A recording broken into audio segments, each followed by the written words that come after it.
Okay, so let me tell you something that I wish somebody told me earlier. I mean, the market, it didn't humble me like gently. It totally embarrassed me repeatedly. So I didn't lose because I was maybe like stupid, right? I lost because I trusted myself at the wrong moments. So I'm going to share with you a couple of principles, and here's principle number 1. Identity is the first thing that destroys you. So early on in my career, right, I needed to trade to work. I mean, not financially, but also emotionally. So a winning trade, it meant what? Okay, I'm getting better, right? And I'm finally on the right path. I'm not wasting my time anymore. A losing trade, it meant what? Something darker. There'll be times whereby I would tell myself like, maybe I'm not cut out for this. Maybe I'm behind everyone else. Maybe I have already failed, but I just don't know it yet, right? And so I did what most traders do. I held my losers, right? My losing trades longer than I should, right? I took profits too early, right? I interfered with my trades constantly.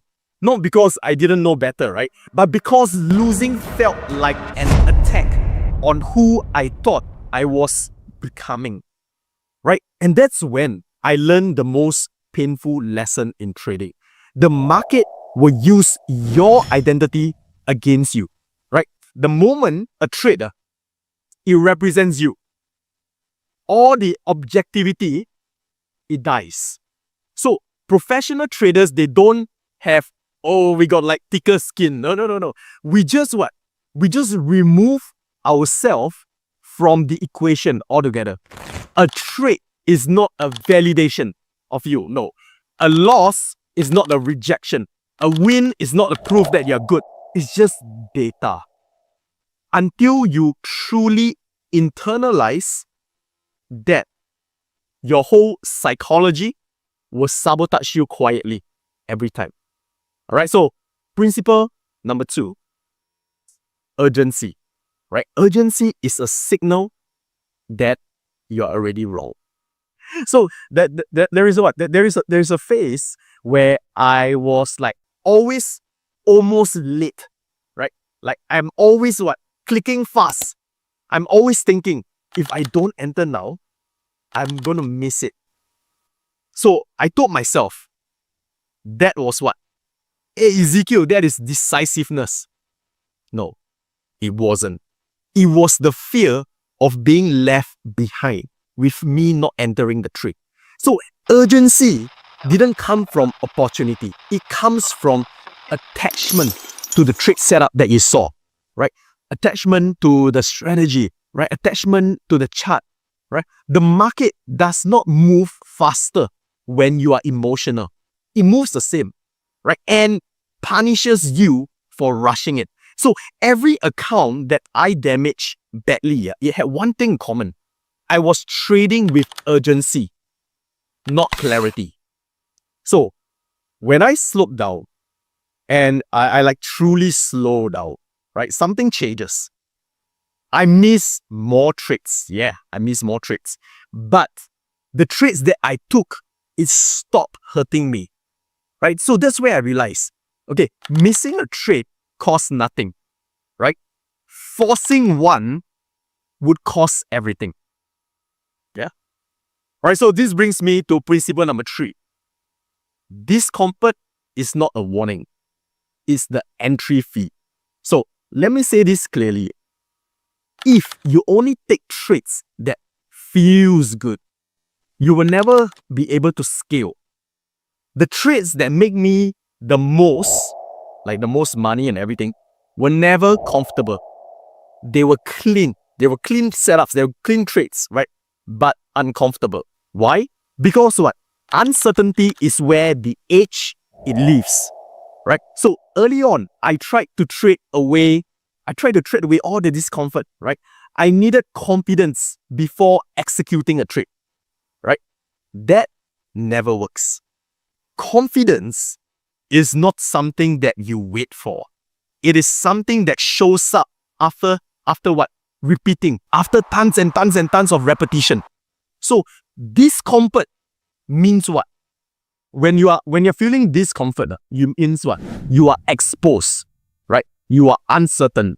You are not in control, right? And that's exactly the environment trading exists in, right? So the mistake of letting discomfort change the behavior, right? That is the mistake, right? So professionals, they let discomfort exist, but they don't negotiate with it, right? So this brings me to principle number 4. The losses don't kill you.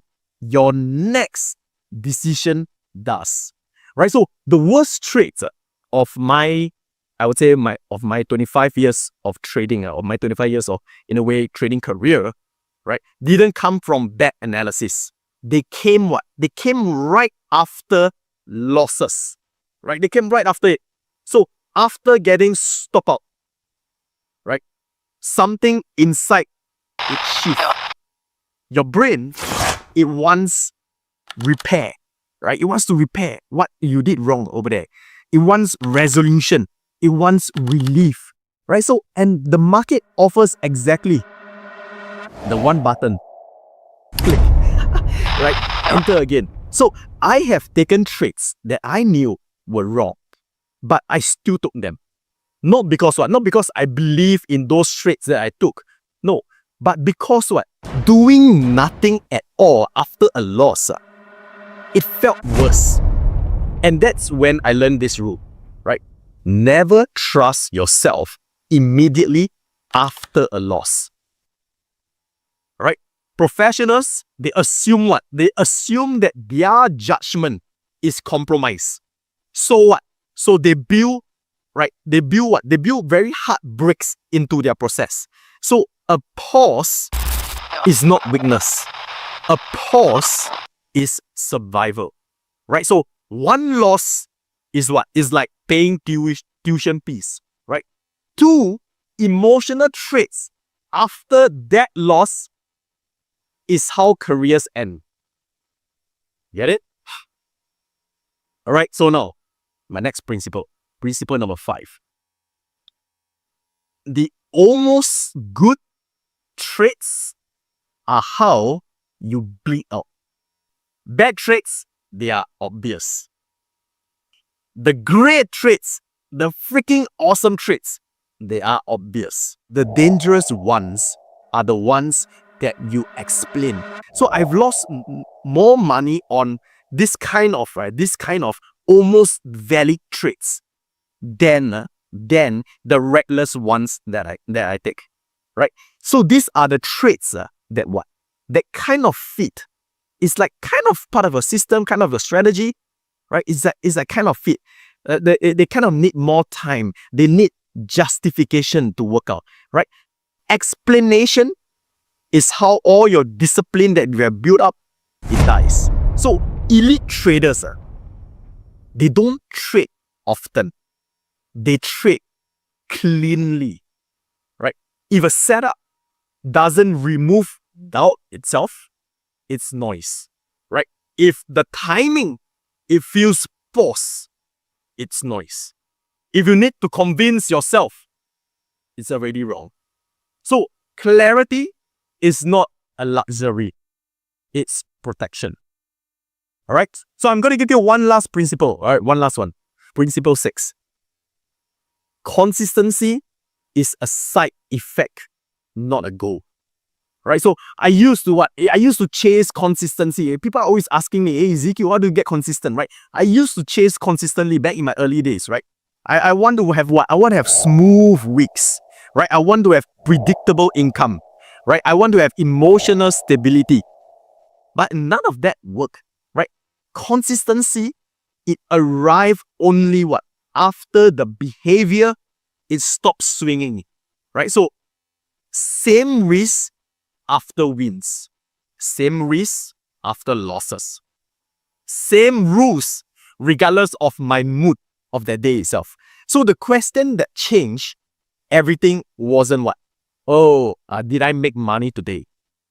It was, did I behave the same way today as I would on my best day? So that is the real metric.